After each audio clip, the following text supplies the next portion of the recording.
We are deeply worried about the situation in Venezuela following the U.S. military operation over the weekend. It is clear that the operation undermined a fundamental principle of international law, that states must not threaten or use force against the territorial integrity or political independence of any state.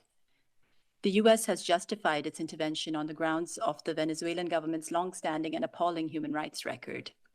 But accountability for human rights violations cannot be achieved by unilateral military intervention in violation of international law.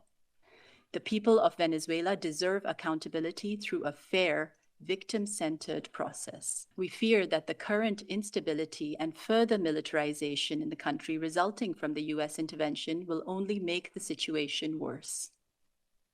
The state of emergency declared by the Venezuelan authorities that took effect on Saturday raises concerns, as it authorizes restrictions on free movement of people, the seizure of property necessary for national defense, and the suspension of the right to assembly and to protest, among other measures.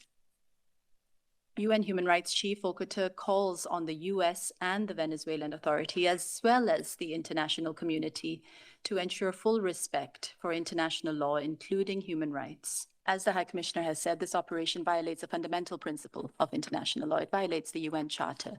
This Charter states that states must not threaten or use force against the territorial integrity or political independence of any state. And this is what we are seeing. Now, using human rights arguments as a justification for this kind of military intervention is unacceptable. The High Commissioner has said that, he said yesterday in an opinion piece that he had published, that a narrative is emerging that seeks to justify the U.S. military intervention as a response to the Maduro government's appalling human rights record. But far from being a victory for human rights, this military intervention, which is in contravention of Venezuelan sovereignty and the UN Charter, damages the architecture of international security, making every country less safe.